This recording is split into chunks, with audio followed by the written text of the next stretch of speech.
नमस्कार बच्चों, कैसे हैं आप। स्वागत है आपका आज के इस वीडियो में, जिसमें हम सॉल्व करेंगे 30 जुलाई 2020 की शिक्षा निदेशालय द्वारा क्लास 9th को भेजी गई वर्कशीट।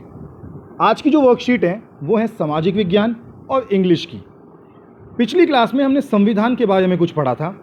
आज का जो पार्ट है वो है संविधान निर्माण के बारे में, कि संविधान बनता किस तरीके से है। तो आज की जो वर्कशीट है उसको स्टार्ट करते हैं। संविधान का रास्ता। भारत जैसे विशाल और विविधता वाले देश के लिए संविधान का निर्माण करना कोई आसान काम नहीं था, जबकि इसी दौरान भारत और पाकिस्तान का बंटवारा भी एक दिल दहलाने वाला अनुभव था। फिर भी हमने एक संविधान बनाया।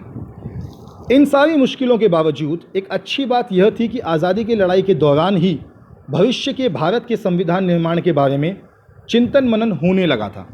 1946 में जब हमारा देश आज़ाद भी नहीं हुआ था, उस समय बहुत से लोग ऐसे थे जो हमारे देश के संविधान के बनाने को लेके बहुत चिंतित थे कि किस प्रकार हमारा संविधान बनेगा।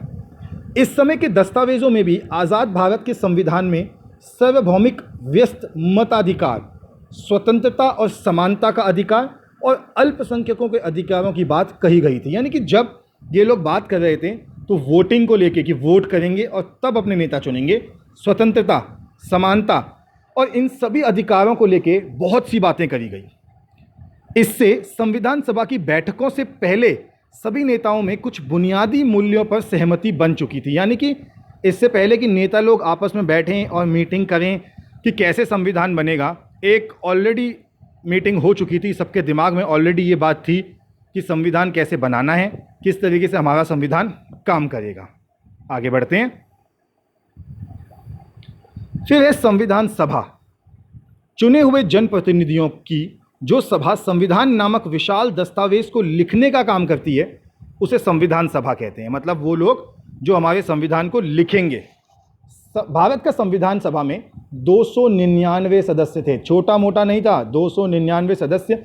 और इसकी पहली बैठक 9 दिसंबर 1946 को हुई। अगर आपको याद हो तो हमारी आज़ादी 1947 में थी, लेकिन हम संविधान बनने का काम 1946 में ही हो गया था। इसकी प्रथम स्थायी अध्यक्ष डॉक्टर राजेंद्र प्रसाद थे, जो आगे चलकर स्वतंत्र भारत के प्रथम राष्ट्रपति बने। संविधान सभा की विभिन्न समितियों के समक्ष संविधान की प्रत्येक धारा पर कई बार चर्चा की गई और ज़रूरी संशोधनों पर विचार किया गया कि किस प्रकार हमारा संविधान बनेगा, किस प्रकार वो काम करेगा। प्रारूप समिति के प्रमुख के रूप में डॉक्टर भीमराव अंबेडकर जी के नेतृत्व में देश का संविधान को तैयार किया गया।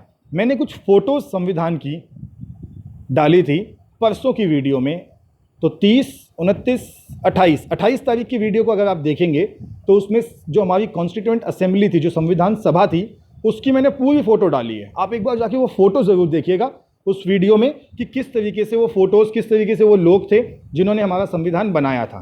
संविधान को पूर्ण बनने में लगभग 2 वर्ष 11 महीने और 18 दिन लगे। तो कितना टाइम लगा आप सोचिए। इस सभा ने 26 नवंबर 1949 को संविधान पूरा कर देश को अर्पित किया और 26 जनवरी 1950 को इस संविधान को पूरे देश में लागू कर दिया। अब अगर आप ध्यान से देखेंगे तो संविधान बन गया था 26 नवंबर को ही, लेकिन उसे लागू किया गया 26 जनवरी को, क्योंकि 26 जनवरी हमारे इतिहास का एक ऐतिहासिक दिन था। इसीलिए इस ऐतिहासिक दिन को चुना गया हमारे संविधान को लागू करने के लिए। और इस दिन को आज भी हम 26 जनवरी को गणतंत्र दिवस के रूप में सेलिब्रेट करते हैं, गणतंत्र दिवस के रूप में मनाते हैं। फिर आता है संविधान की स्वीकार्यता, किस प्रकार काम करता है। तो दुनिया में कई देशों में संविधान को फिर से लिखना पड़ा और कई देशों में संविधान मात्र किताब बनकर रह गया है, परंतु पिछले 70 सालों में भारतीय संविधान भारत के नागरिकों को जोड़े रखने में सफल रहा, क्योंकि संविधान द्वारा सभी समूह, जाति, वर्ग, धर्म, पेशे के लोगों को बराबरी का स्थान दिया गया। ये कहा गया कि भाई सभी लोग बराबर हैं, कोई बड़ा या कोई छोटा नहीं है। साथ ही साथ सार्वभौमिक वयस्क मताधिकार को मान्यता दी गई, जो आज़ादी से पहले नहीं था। यानी कि जो बड़े लोग हैं, जो 18 साल से बड़े लोग हैं, वो मत देंगे, वो वोट करेंगे और अपने नेता को चुनेंगे। संविधान में समयानुसार कई संशोधन हुए, लेकिन इसकी आत्मा हमेशा बनी रही। यानी कि संविधान में कई बार बदलाव भी किए गए, जब ये लगा कि संविधान में बदलाव करने की ज़रूरत है, नीड है, तो बदलाव किए गए। ऐसा नहीं कि संविधान को बिल्कुल रूढ़िवादी बना दिया, बिल्कुल फाइनल बना दिया, उसमें कई बदलाव भी हमने किए हैं। चलिए प्रश्न देख लेते हैं। पहला प्रश्न है संविधान सभा किसे कहते हैं? तो इसका उत्तर मिलेगा आपको यहां पर। चुने हुए जनप्रतिनिधियों की जो सभा संविधान नामक विशाल दस्तावेज को लिखने का काम करती है, उसे संविधान सभा कहते हैं। तो ये आपका है उत्तर नंबर 1। आगे बढ़ते हैं, दूसरा क्वेश्चन। संविधान सभा की प्रारूप समिति के प्रमुख कौन थे? तो अगर हम प्रमुख की बात करें तो अगर आप देखेंगे तो प्रमुख के रूप में किसको नाम दिया गया था? प्रमुख के रूप में डॉक्टर भीमराव अंबेडकर को नाम दिया गया था। और इनका नाम आप देख सकते हैं कि प्रारूप समिति के प्रमुख के रूप में डॉक्टर भीमराव अंबेडकर जी के नेतृत्व में भारत के संविधान को तैयार किया गया था। तो ये आपका है दूसरा उत्तर। तीसरा देख लेते हैं। हमारे देश में संविधान कब लागू किया गया? ये भी आपको यही मिलेगा कि हमारे देश में संविधान कब लागू किया गया। तो हमारे देश का संविधान 26 जनवरी 1950 को इस संविधान को पूरे देश में लागू किया गया, जिसे हम हर साल गणतंत्र दिवस के रूप में मनाते हैं। तो ये आपका उत्तर तीसरा। और ये उत्तर दूसरा। आगे बढ़ते हैं। चौथा प्रश्न है कि यदि आप अपने विद्यालय के लिए संविधान बनाने को कहा जाए तो किन किन बातों का ध्यान रखेंगे? तो हम ध्यान रखेंगे कि अलग अलग लोगों को अलग अलग कार्य दिए जाएं, और सिर्फ कार्य ही नहीं, अलग अलग लोगों के लिए अलग अलग नीतियां बनाई जाएं।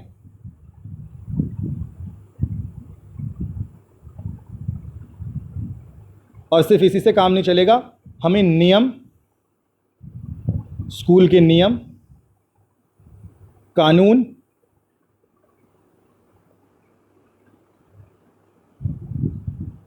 ये सब बनाने पड़ेंगे। तो अगर मैं संविधान लिखूंगा तो कार्य, नीतियां, नियम, कानून, इन सभी पे ध्यान दूंगा। तो चलिए, ये आपकी एसएसटी की वर्कशीट तो पूरी हो गई है, सामाजिक विज्ञान हो गया। आगे बढ़ते हैं। अगली वर्कशीट है डायरी राइटिंग की। और डायरी राइटिंग तो मैं आपको इतनी बार सिखा चुका हूँ, इतने अच्छे से सिखा चुका हूँ कि मुझे लगता है आप में से आधे लोग इस वीडियो को बंद करके डायरी लिखना शुरू कर देंगे। पर रुक जाओ, थम जाओ, पहले क्वेश्चन तो पढ़ लो। Dear students, you must now feel confident about writing diary entry. We have received 3 worksheets on the topic and this shall be the last one. तो डिपार्टमेंट ऑफ एजुकेशन भी कह रहा है कि 3 वर्कशीट दे चुके हैं आपको, अब नहीं देंगे, ये लास्ट है और ये आखिरी है। No note this time no help will be provided to you to complete the worksheet. और इस बार आपको कोई हेल्प नहीं करेगा। कुछ बच्चों ने बहुत अच्छी वर्कशीट्स लिख के अपनी क्लास ग्रुप में फॉरवर्ड करे थे, क्लास ग्रुप से उनको डिपार्टमेंट में हमने फॉरवर्ड किया। और अगर आप देखेंगे तो 3 वर्कशीट आपकी इस वर्कशीट के अंदर छपी हुई हैं, जो पिछले दिनों में आपको लिखने के लिए मिली थी। तो आप भी आज की वर्कशीट को एकदम अच्छे से अच्छी हैंडराइटिंग में लिखना, क्या पता आप ही की वर्कशीट छप जाए अगली बार। चलिए क्वेश्चन देख लेते हैं अब। क्वेश्चन है, this week we will write a diary entry about how we feel about online classes and worksheets. Remember, do not copy from each other's response, as diary entry is a personal response to a topic. diary entry personal चीज़ है, copy नहीं करनी है। Question है, write a diary entry in about 150 words expressing your experience of online class, कि आपका experience online class को लेके कैसा है।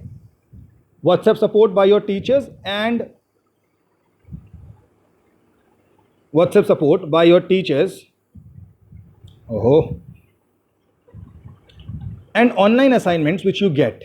You can express both the positive experience, learning and the challenge you face in completing these tasks. मतलब आपको क्या अच्छा लगता है, क्या बुरा लगता है। How do you manage with the online assignments and whose support do you take? तो आप कैसे कर रहे हैं, किसकी मदद ले रहे हैं।